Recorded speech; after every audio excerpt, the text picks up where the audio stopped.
नमस्कार। आज हम पद्म पुराण की चर्चा करने जा रहे हैं। पद्म अर्थात कमल।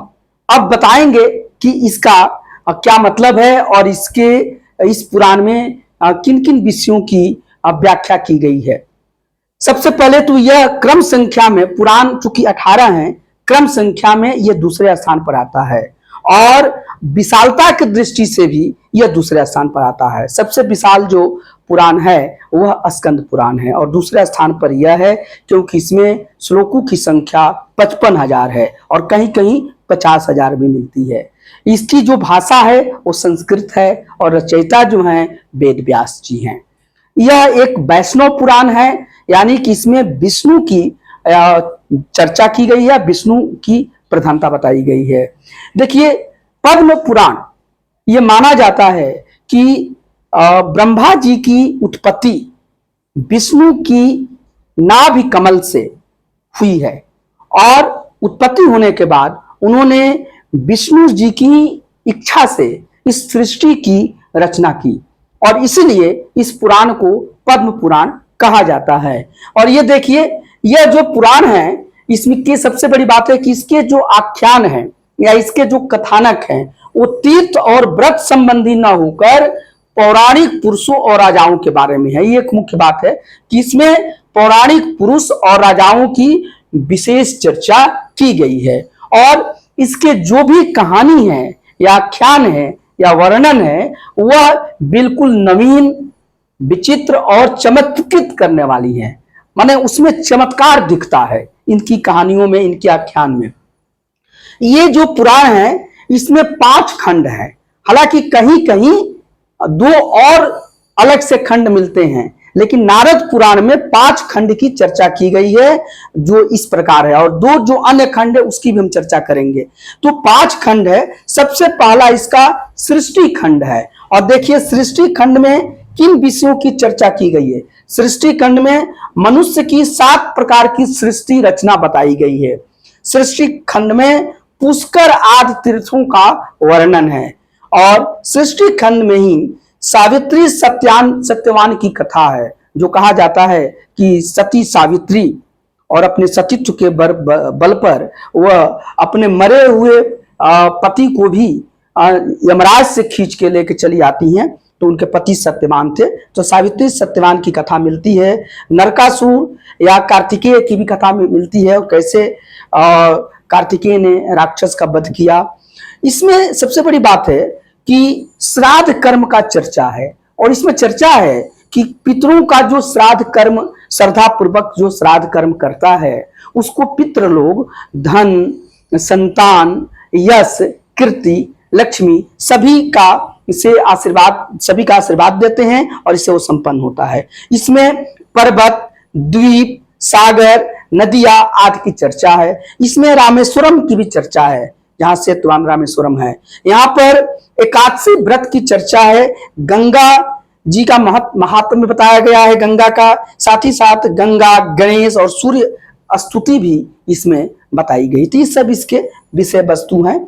दूसरा देखिए भूमि खंड है, इसमें जैन धर्म की भी चर्चा आई है और इसमें ब्रह्मचर्य, दान, मानव धर्म, पृथु के जन्म, यानी पृथु से ही पृथ्वी शब्द आया है तो उनके जन्म की भी कहानी आती है।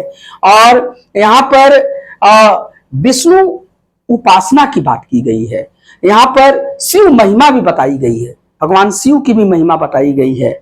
और यहाँ पर देखिए अयाति को पुरु द्वारा एवं दान की बात की गई है। जब अयाति जो हैं वो बिल्कुल वृद्धावस्था में चले जाते हैं और उनको लगता है कि उनकी अभी काम वासना बहुत शांत नहीं हुई है, तो उनके पुत्र ने अपना यौवन या जवानी दान में दे देते हैं। तो ये सब कहानी इसमें आती है। तीसरा है स्वर्ग खंड। इसमें भी पुष्कर और नर्मदा नदियों का या तीर्थों का बहुत ही सुंदर वर्णन किया गया है। इसमें देखिए शकुंतला और दुष्यंत की कहानी है। आपको पता है कि शकुंतला और दुष्यंत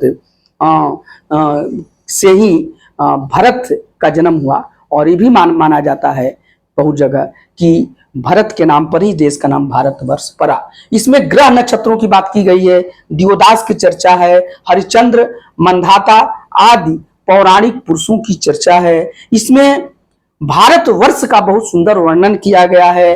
और इसमें देखिए उत्तर के और दक्षिण भारत के जनपदों का वर्णन है और ब्रह्मांड की उत्पत्ति की बात की गई है। तो ये जो पुराण है ये पौराणिक तो है ही है, साथ ऐतिहासिक भी है और भौगोलिक भी है और वैज्ञानिक दृष्टि से भी ये बहुत महत्वपूर्ण है, क्योंकि ब्रह्मांड उत्पत्ति आज की चर्चा होती है। ऐतिहासिक का मतलब देखिए जनपदों का वर्णन है, भारतवर्ष का वर्णन आता है, तो इसलिए बहुत ही यह उपयोगी चीज है मानव इतिहास को जानने के लिए।